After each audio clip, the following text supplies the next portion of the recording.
12 names, 12 contracts signed at Hitsville, USA, 12 souls who walked through those doors on West Grand Boulevard and never lived to see old age. Some called it coincidence, others whispered about a pattern too haunting to ignore. What happened to these artists after they left Barry Gordy's empire wasn't just bad luck, it was something far more tragic. By the time we reach number 1 on this countdown, you'll understand why the Motown curse feels all too real. It's not that I don't love. Number 12, Georganna Tillman.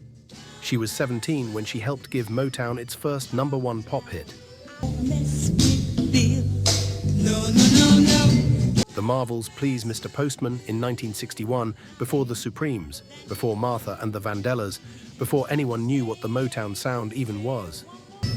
Got me and I got him. Just Georgiana and her high school friends from Inkster, Michigan, singing a song they'd written themselves. But here's what the history books don't tell you. Don't mess with Bill. Georgiana had been battling sickle cell anemia since childhood. By 1963, doctors diagnosed her with lupus on top of it. She kept performing anyway, kept smiling through the choreography. Kept pretending her body wasn't failing her with every show. By 1965, her doctor gave her an ultimatum: leave the group or die on stage. She chose to live, but Motown didn't offer her a pension or health care. They offered her a secretary job at Hitsville, so the woman who helped build the Motown empire spent her final years typing letters for the label that made millions off her voice. When Motown moved to Los Angeles in 1972, they didn't take Georgiana with them. She moved back to her mother's house in Inkster. On January 6, 1980, 1 month before her 36th birthday, Georganna Tillman died in that same house, alone, forgotten, while Please Mr. Postman still played on radio stations across America. Number 11, Hubert Johnson.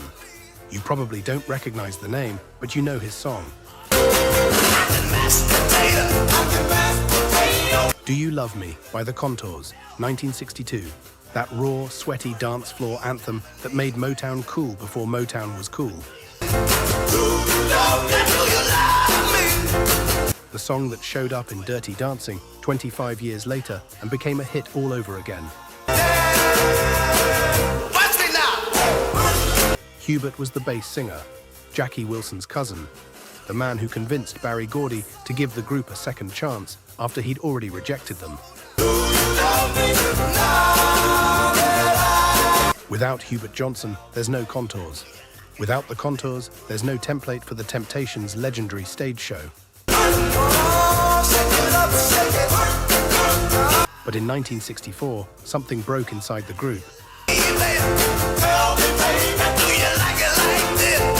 Hubert and 4 other members walked out of Motown within 2 weeks of each other. No explanation was ever made public. They were just gone. And then came the silence.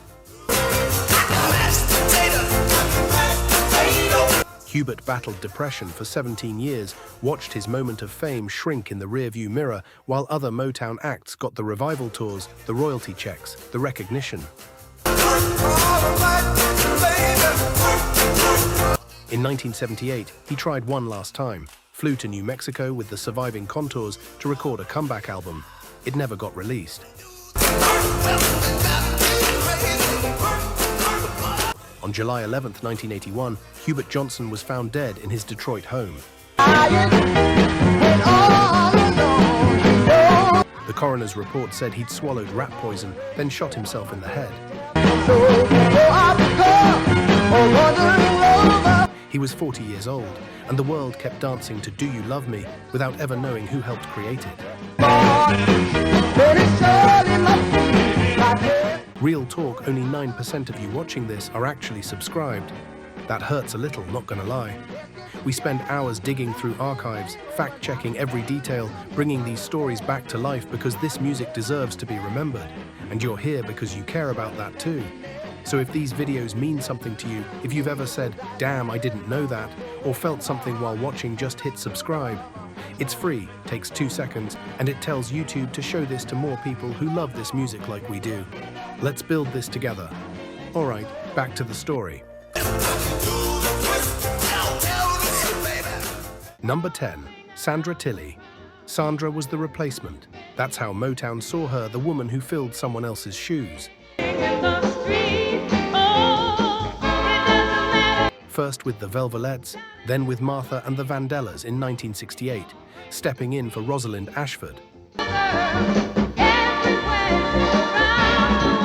But Sandra made that spot her own. She sang on Bless You. She performed at the Copacabana with Judy Garland in the audience. She toured the UK when Forget Me Not became a British hit. For 4 years, Sandra Tilley was a Vandella, a real one, not just a fill-in. Then the group disbanded in 1972, and Sandra did what most Motown artists couldn't. She walked away clean. Got married, moved to Texas, started a new life far from the music industry. Seemed like a happy ending. But in 1979, the headaches started. Doctors found a brain tumor. Sandra fought it for 4 years, surgery after surgery, hospital after hospital. On September 9th, 1983, during what was supposed to be another routine procedure in Las Vegas, Sandra Tilley's brain hemorrhaged on the operating table. She was 37 years old, and when they buried her in Highland Park Cemetery in Ohio, they didn't even give her a headstone. To this day, Sandra Tilley lies in an unmarked grave, the woman who sang for Judy Garland forgotten in the ground. Number 9, Teena Marie. Teena Marie was never supposed to happen, a white girl from Santa Monica singing soul music on Motown. In 1979, Barry Gordy was so nervous about the optics, he didn't put her picture on her first album. But then she opened her mouth. Rick James, her mentor, her collaborator, the man who discovered her in the Motown offices, said something he'd never said about anyone. Never in my life had I heard such a range with so much passion in a white voice. Teena didn't just sing soul, she became soul. I'm a sucker for your love. Square biz. Lover girl. But Motown didn't know what to do with her, kept shelving her albums, kept fighting her in court. So Teena sued them and won. Mary Christine Brockett made it illegal for record labels to keep artists under contract without releasing their music. She freed herself. But freedom came with a price. When Rick James died in August 2004, something inside Teena cracked. She'd spent decades loving him, fighting with him, creating with him. She started taking Vicodin for the pain, emotional pain, physical pain from years of performing. The two blurred together, and then there was the accident. In 2004, a heavy picture frame fell on her head while she slept. The concussion caused seizures for the rest of her life.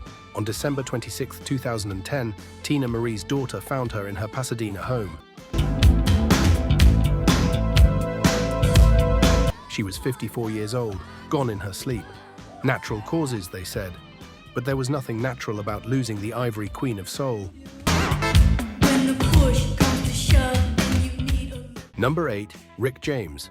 Rick James called himself a lot of things. Super freak, king of punk funk.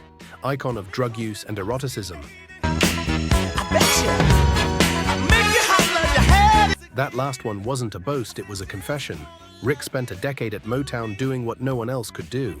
He made the label relevant again. While disco was dying and Motown was fading, Rick James was selling millions of albums and reminding people what raw funk actually sounded like. But Barry Gordy never understood him. They never totally got what I was trying to do, Rick said in 1988. For 10 years, it was a constant battle. So he left. And then came the darkness. Sweep that funky stuff. Give it to me, give it to me, give it to me. Rick James didn't hide from his demons, he introduced himself to them. Spent $7,000 a week on cocaine. Burned through his fortune like it was nothing. In 1993, he went to prison for kidnapping a woman and torturing her with a crack pipe. Give it to me, give me the funk. That sweet funky stuff. He served 15 months in Folsom. When he got out, he seemed different, calmer. He converted to Islam, joined Narcotics Anonymous, started writing his memoir, and then Dave Chappelle put him back in the spotlight. Hey, give it to me, baby. Give it to me. "I'm Rick James, bitch," became a catchphrase. Rick was relevant again. On June 29, 2004, he performed Fire and Desire with Teena Marie at the BET Awards. Standing ovation, career revival. 5 weeks later, on August 6th, his caretaker found him dead in his Hollywood home. Give it to me. What you say? Give it to me. What you say? 9 drugs in his system, including cocaine, including meth. Give it to me, baby. Give it to me. Rick James was 56 years old, and the super freak had finally run out of second chances. Hey, girl. Number 7, Mary Wells. Before Diana Ross, before anyone, there was Mary Wells, the First Lady of Motown. The Queen before, there were Supremes, the voice that put Barry Gordy's Little Detroit label on the national map. My Guy went to number 1 in 1964. Mary Wells was 20 years old and the biggest female star in black music. Bad things about me. Don't let him tell. The Beatles called her their favorite American singer and requested her as their opening act on tour. She was that big. Now and then, boy, use your head. And then she made a decision that would haunt her for the rest of her life. Use your head, boy. She left Motown. 20th Century Fox offered her a $500,000 deal, movies, music, the whole package. So Mary walked away from Barry Gordy at the absolute peak of her fame. Give me your trust and I'll never betray. The Fox deal collapsed, her new records flopped, the hits stopped coming. He's only jealous, can't you read between the lines every time you... By the 70s, Mary Wells was singing in small clubs. By the 80s, she was on welfare with 4 children. The woman who'd been Motown's first star couldn't afford health insurance. When doctors diagnosed her with laryngeal cancer in 1990, she had nothing. No money, no safety net, no one from Motown reaching out. The Rhythm and Blues Foundation raised $125,000 to help her. Diana Ross donated $15,000. Bruce Springsteen sent $10,000. Mary spent her final months testifying before Congress, begging for cancer research funding. She lost her voice, the voice that had sung My Guy to the disease. All right. On July 26, 1992, Mary Wells died in Los Angeles. She was 49 years old. and the first queen of Motown went out on welfare. Number 6. Eddie Kendricks. Eddie Kendricks had the falsetto, that high, sweet, impossibly smooth voice that made Just My Imagination feel like a prayer and Get Ready feel like a party.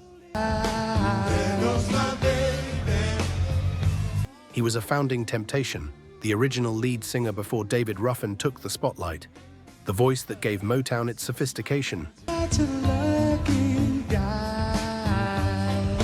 But by 1971, Eddie couldn't take it anymore. The constant touring, the power struggles with Otis Williams, the feeling that his contributions were being erased. So he walked. His solo career had moments. Keep On Truckin' went to number 1 in 1973. He proved he could do it alone. But the hits dried up, the money dried up, and the cigarettes never stopped. Eddie had been a chain smoker since his teenage years, 2 packs a day, sometimes more, even as his famous falsetto started to crack and fade. In 1991, doctors found lung cancer. They removed one of his lungs. Eddie kept touring anyway, kept performing through the summer of 1992 with David Ruffin and Dennis Edwards as former leads of the Temptations. But David had died the year before from a cocaine overdose, and Eddie knew he was next. Don't ever let another take a love from me. On October 5th, 1992, 3 months after Mary Wells passed, Eddie Kendricks died in Birmingham, Alabama. He was 52 years old. The falsetto was finally silent. Number 5. Tammi Terrell. Tammi Terrell collapsed on October 14, 1967, right into Marvin Gaye's arms. They were performing Your Precious Love at Hampton-Sydney College in Virginia. One moment Tammi was singing, the next she was falling. Marvin caught her, carried her off stage, and never fully recovered from that moment. If you need me, call me, no matter where. The diagnosis came fast, brain tumor, malignant. Tammi was 22 years old, but here's what makes this story complicated. Before Motown, Tammi had survived James Brown, literally survived him. The abuse, the violence, the relationship that nearly destroyed her. Then she dated David Ruffin, and in 1967, the same year she collapsed, witnesses say Ruffin hit her in the head with a motorcycle helmet during an argument. Some people have always wondered if that blow triggered something, caused the tumor, accelerated it. No one knows for sure, but the timing haunts everyone who loved her. Tammi underwent 8 brain surgeries over the next 3 years. By 1970, she was confined to a wheelchair blind, her hair gone from the treatments. She weighed 93 pounds. On March 16, 1970, Tammi Terrell died. She was 24 years old, a month away from 25. Her mother banned everyone from Motown from attending the funeral except Marvin Gaye. And Marvin never got over it. He sank into depression, started using cocaine, stopped performing for years. The duets with Tammi had been the happiest music he'd ever made. Ain't No Mountain High Enough. You're All I Need to Get By. Ain't Nothing Like the Real Thing. She was gone, and something in Marvin died with her. Number 4. Paul Williams. Paul Williams was the temptation nobody talked about. Not the lead singer, not the falsetto, not the bass. Like you. Paul was the original, the guy who started the group, the choreographer who invented those legendary moves, the baritone who held everything together. For once in my life. But by the late 60s, Paul was falling apart. Sickle cell anemia, alcoholism too, sometimes 3/5 of Courvoisier a day. Could make my dream. And the crushing knowledge that he'd been eclipsed by David Ruffin and Eddie Kendricks. The group he'd built didn't need him anymore. I won't let sorrow hurt me. In 1971, Paul's health forced him to retire. You can't take it. Motown kept him on the payroll as a choreographer, but everyone knew what that meant. They were waiting for him to die. In my life, I have someone. On August 17, 1973, the waiting ended. Not like it's hurt me before. Paul Williams was found dead in a car parked on a street just blocks from the Motown building on West Grand Boulevard, wearing nothing but swimming trunks.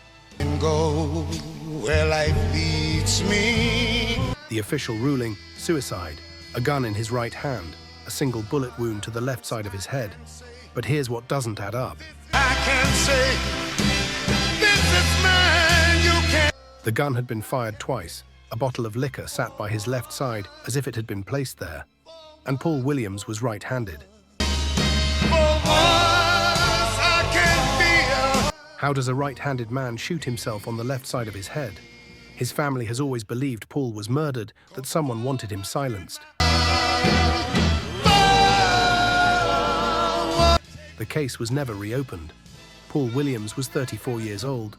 The founding Temptation, found dead in a car on the street where Motown was born. Number 3, Florence Ballard.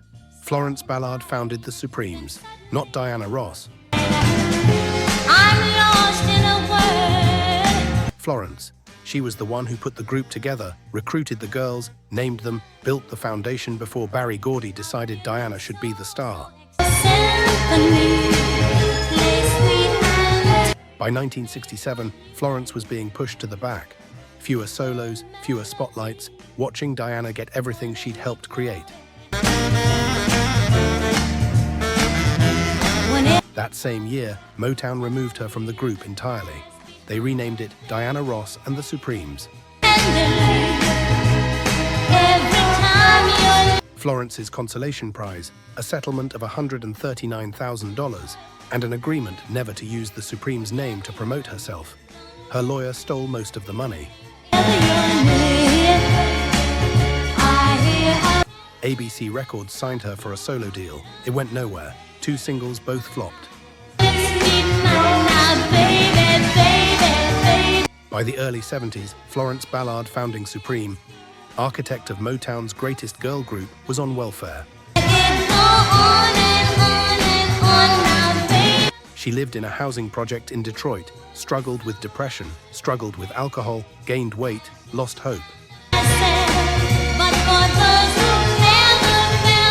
I would just withdraw from people completely, she told an interviewer in 1975. Just stay locked inside. I guess I was drinking because I wanted to feel happy, but that only made it worse. You've given me a true love. On February 21st, 1976, Florence was rushed to the hospital. Cardiac arrest, coronary thrombosis. She was 32 years old. The founder of the Supremes died on welfare while Diana Ross was selling out arenas. Number 2, David Ruffin. David Ruffin had the voice, that rough, raw, testifying voice that made My Girl iconic and Ain't Too Proud to Beg unforgettable. The voice that turned the Temptations from a good group into a legendary one. I don't understand it, but I know. But David wanted more. He wanted his name in front, David Ruffin and the Temptations. That was his demand. But those times get around. Motown fired him in 1968, and then came 23 years of chaos. You hold it on. Solo hits, solo failures, cocaine addiction that consumed everything, a relationship with Tammi Terrell that reportedly turned violent. David was a genius and a disaster sometimes in the same hour. By 1991, he was touring again. England, the former leads of the Temptations tour with Eddie Kendricks and Dennis Edwards. The crowds loved him. He earned $300,000, which he was carrying in a belt when he arrived in Philadelphia on June 1st. What happened next still isn't fully explained. David Ruffin was dropped at a hospital by a limousine driver. Number 1. Marvin Gaye. You knew this was coming. You knew that any list about the Motown curse would end with the Prince of Soul himself. Marvin Gaye left Motown in 1982 after years of fighting with Barry Gordy. Financial disputes, creative disagreements, the sense that the label had never really understood what he was trying to do. What's Going On had changed everything, but Motown treated it like an accident instead of a revolution. So Marvin walked. He owed $6 million to the IRS. His second marriage was falling apart. The cocaine habit that had started after Tammi Terrell's death had become a full-blown addiction. By 1984, Marvin was living with his parents in Los Angeles, depressed, paranoid, suicidal, and his father, Marvin Gaye Sr., was right there with him. Their relationship had always been violent. Beatings when Marvin was a child, screaming matches as an adult.